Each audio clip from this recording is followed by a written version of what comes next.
संतोषी देवी भूख से परेशान हो गई थी। सुबह से आरती ने उनको खाने के लिए कुछ भी नहीं दिया। उसने सुबह नाश्ते में आलू के पराठे बनाए थे और अब वह खत्म हो गए थे। इसलिए संतोषी देवी दोपहर के खाने की राह देख रही थी। पर आरती ने सुबह पेट भरकर नाश्ता किया था, इसलिए वो दोपहर का खाना नहीं बनाने वाली थी। अत्यंत भूख से परेशान हो रही संतोषी देवी आरती के पास गई और बोली, बहू मुझे बहुत जोरों से भूख लगी है, खाने के लिए कुछ भी दे दो। संतोषी देवी का कहना सुनकर आरती मुंह टेढ़ा करके बोली, दिन भर सिर्फ इस बुढ़िया को भूख ही लगती है, दूसरा तो कुछ काम है नहीं इसे। कुछ शर्म करो शर्म। उस टेबल पर चने रखे हैं, वही खाकर पानी पीकर सो जाओ। आज दोपहर को मैं मेरी फ्रेंड के साथ बाहर जाने वाली हूँ, इसलिए खाना तो रात को ही बनाऊंगी। यह सुन के संतोषी देवी का मन उदास हो गया। फिर संतोषी देवी धीरे से बोली, बहू तू कहे तो मैं खुद के लिए कुछ बना लूं।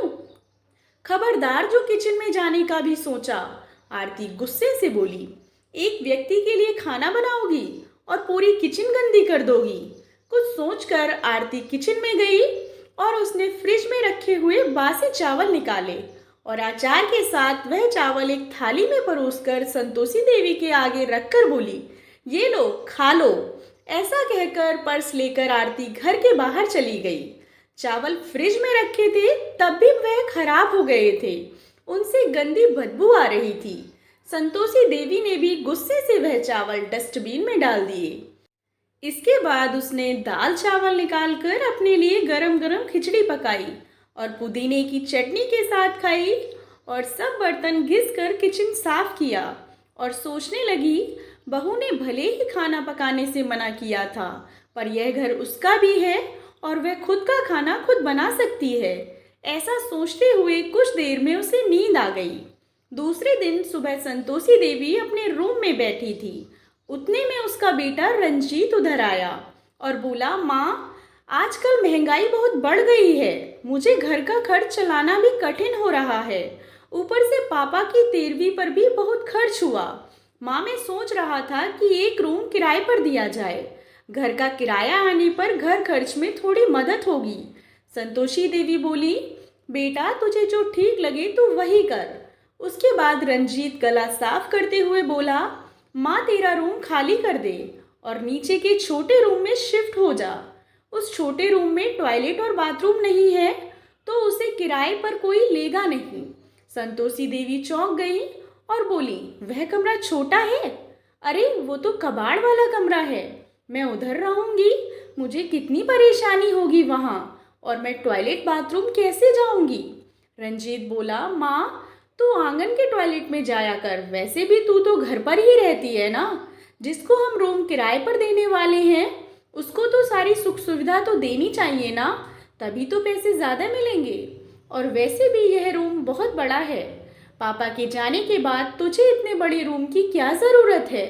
संतोषी देवी कुछ क्षण शांत रही और सोचने के बाद बोली, छत पर जो कमरा है वह भी हम किराए पर दे सकते हैं, उस कमरे में सब सुख सुविधा है। उस पर रंजीत बोला, नहीं माँ, वह रूम हम किराए पर नहीं दे सकते, वह अपने मेहमानों के लिए रखा है। तुझे तो अच्छे से पता है कि आरती के मायके वालों का आना जाना लगा रहता है, इसलिए एक एक्स्ट्रा रूम मेहमानों के लिए रखना पड़ेगा। संतोषी देवी सब समझ गई थी कि बेटे ने तो उसका कमरा ही किराए पर देने का ठान लिया है, क्योंकि वह बुढ़ापे में बेटे और बहू पर आश्रित थी। इसलिए रंजीत ने जो कहा उस पर संतोषी देवी ज़्यादा विरोध न कर सकी। उन्होंने अपनी ज़रूरत का जो भी सामान था वह लिया और छोटे कबाड़ वाले कमरे में शिफ्ट हो गई। उस पुराने छोटे कमरे में उनका जी घुट रहा था, तब भी वह वहाँ उस कमरे में दिन काट रही थी। नया किराएदार आया था, सब पहले जैसा चल रहा था। घर में आए हुए किराएदार का नाम अमन था। वह एक एनजीओ में काम करता था। वह हर रोज आरती और रंजीत संतोषी देवी के साथ कैसा सलूक करते थे वह देखता था। वह देखकर उसको बहुत बुरा लगता था। धीरे धीरे संतोषी देवी अमन को अपने बेटे जैसा मानने लगी। अमन भी आते जाते संतोषी देवी का हाल चाल पूछा करता था। और उनका ख्याल रखता था। रंजीत और आरती को संतोषी देवी से कुछ लेना देना ही नहीं था। आरती बचा हुआ खाना उनकी थाली में रख कर जाती और बेटा तो उसकी तरफ देखता भी नहीं था। संतोषी देवी तो पहले ही समझ चुकी थी कि उसका बेटा पहले जैसा नहीं रहा, वह बदल गया है। फिर भी वो आंखें बंद करके किसी पालतू पशु जैसे उस घर में रहती थी, क्योंकि बुढ़ापे में उनको दूसरा कोई सहारा नहीं था।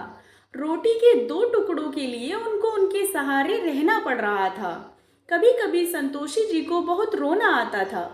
संतोषी देवी एक दिन अमन को अपने मन में दबी बातें बताने लगी कि उनके पति की मौत बेटे की लापरवाही से हुई थी, पर वो ज़्यादा नहीं बोल पा रही थी कि जब पति काम करते थे तब घर में हम दोनों को बहुत मान सम्मान मिलता था। जब वह काम करने में असमर्थ हो गए और जब पति ने कहा कि वह घर खर्च में मदद किया करे, यह बातें रंजीत के मन को बहुत बुरी लगी।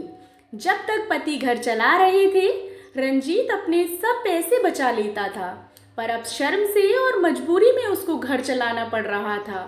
धीरे धीरे माँ बाप का खर्च उसको बोझ लगने लगा था, लेकिन वह स्पष्ट रूप से कुछ भी नहीं कहता था। इस बीच उनके पति का स्वास्थ्य बहुत बिगड़ गया और वह चल बसे। डॉक्टर के पास जाने से पता चला कि उनको निमोनिया हुआ था। डॉक्टर थोड़ी महंगी दवाई लिख कर देते थे, तो रंजीत पैसे बचने चाहिए, इसलिए रंजीत आधी दवाई लेकर आता था। शुरू में पति का स्वास्थ्य सुधर गया था, लेकिन फिर रंजीत ने उनकी दवाई बंद कर दी थी। पति भी इन चीज़ों पर ज़्यादा ध्यान नहीं देते थे, लेकिन एक रात उन्हें सांस लेने में बहुत परेशानी हुई, तो संतोषी देवी बहुत घबरा गई और वह भाग कर गई और रंजीत के कमरे का दरवाज़ा ठोकने लगी और कहने लगी कि पिताजी की तबीयत बहुत बिगड़ गई है, चल हम उन्हें डॉक्टर के पास लेकर चलते हैं। उस पर रंजीत बोला, माँ मुझे अब सोने दे, मुझे बहुत नींद आ रही है, हम सुबह पिताजी को डॉक्टर के पास लेकर जाएंगे। ऐसा कहकर उसने दरवाज़ा बंद कर लिया था। संतोषी देवी रात भर पति के तकिए के पास चिंतित बैठी रही। कभी छाती को तेल लगाकर मालिश कर रही थी, तो कभी भाप दे रही थी, पर भगवान को कुछ अलग ही स्वीकार था। सुबह तक उनकी मृत्यु हो गई थी। घर में कब्रिस्तान जैसी शांति थी। रंजीत रोने का नाटक करने लगा और आरती तो ऐसे रो रही थी कि जैसे उसको वास्तव में बहुत दुख हो रहा हो। सबसे ज़्यादा धक्का सिर्फ संतोषी देवी को लगा, पर वह कुछ बोल नहीं पा रही थी। संतोषी देवी की आंखों से आंसू बह रहे थे और उसके होंठ थर थर कांप रहे थे, जैसे कि वो कहना चाहती हो कि आप रोने का नाटक क्यों कर रहे हो, मेरे पति की मौत के जिम्मेदार तुम दोनों हो। पर वह कुछ बोल नहीं पाई। संतोषी देवी के दिमाग में हमेशा एक बात चलती थी कि रंजीत ने लापरवाही नहीं की होती तो आज मेरे पति जिंदा होते। उनकी मौत के बाद आरती और रंजीत का व्यवहार बहुत बदल गया था। धीरे धीरे संतोषी देवी को भी उनके व्यवहार की आदत पड़ गई, इसलिए वह उनकी तरफ से कोई भी अपेक्षा नहीं रखती थी, पर उनका मन उन्हें अंदर ही अंदर खाए जा रहा था कि ऐसी औलाद को सबक भी नहीं सिखा सकती। तब अमन ने संतोषी देवी को कुछ बातें समझाई। वह बातें सुनकर संतोषी देवी की आंखों में एक नई उम्मीद जगी और दूसरे दिन सुबह संतोषी देवी आरती और रंजीत के पास आई और बोली, मुझे तुम दोनों से बहुत ज़रूरी बात करनी है। मुझे ऐसा लग रहा है कि तुम दोनों को मेरे साथ रहने में प्रॉब्लम है, इसलिए मैंने सोचा कि मैं वृद्धाश्रम में रहूंगी। संतोषी देवी का कहना सुनकर आरती बहुत खुश हो गई। रंजीत ने थोड़ा दुखी होने का नाटक किया। फिर थोड़ी देर में संतोषी देवी ने उन दोनों के चेहरे के हाव भाव देखे और बोली, रंजीत तुझे दुखी होने की ज़रूरत नहीं है और आरती तुझे इतना खुश होने की ज़रूरत नहीं है। पहले मेरी सब बातें सुन लो। और संतोषी देवी हंसकर बोली, यह बात सच्ची है कि मैं वृद्धाश्रम में रहूंगी, पर मैं इस घर से कहीं नहीं जाऊंगी। मैं इस घर को ही वृद्धाश्रम बनाऊंगी। अब यहाँ तुम्हारे जैसे स्वार्थी बेटे और बहू नहीं रहेंगे, मेरे जैसे बूढ़े लोग यहाँ रहेंगे। यह मेरा आखिरी निर्णय है। यह सुनकर रंजीत और आरती दोनों ही चौंक गए। रंजीत और आरती एक दूसरे की तरफ देखने लगे। उन दोनों ने सोचा था कि संतोषी देवी घर छोड़कर चली जाएंगी तो वह दोनों खुशी से रहेंगे। उनको लगा था कि अब उनको संतोषी देवी की जिम्मेदारी नहीं लेनी पड़ेगी और उनका ख्याल भी नहीं रखना पड़ेगा। पर इधर तो सब उल्टा हो गया था। संतोषी देवी का कहना सुनकर रंजीत गुस्से से बोला, माँ तेरा दिमाग तो ठीक है ना? इस घर पर मेरा अधिकार है, फिर तू इस घर को कैसे वृद्धाश्रम बना सकती है? तू भूल रहा है बेटा, अभी तक ये घर मेरे ही नाम पर है। संतोषी देवी गुस्से से बोली, तुम दोनों ने मुझे बहुत परेशान किया है, छोटी छोटी बातों पर मेरा अपमान किया है, बीमारी के वक्त भी मुझ पर ध्यान नहीं दिया, खाने पीने के लिए भी मुझे बहुत तरस आया। तेरे पिताजी भी मुझे छोड़कर चले गए। अगर मैंने कठोर निर्णय नहीं लिया तो मेरा भी वही हाल होगा जो तुम्हारे पिताजी का हुआ था। इसलिए मैंने सोचा कि बेटे के झूठे प्यार के जाल में फंसने से अच्छा मैं अपने बारे में सोचूं। रंजीत घुटनों पर आकर बोलने लगा, माँ मुझे माफ़ कर दे, हम दोनों तेरा अच्छे से ख्याल रखेंगे, तेरा कभी भी अपमान नहीं करेंगे, पर तू इस घर को वृद्धाश्रम मत बना। माँ थोड़ा सोच कर तो देख, हमारा क्या होगा?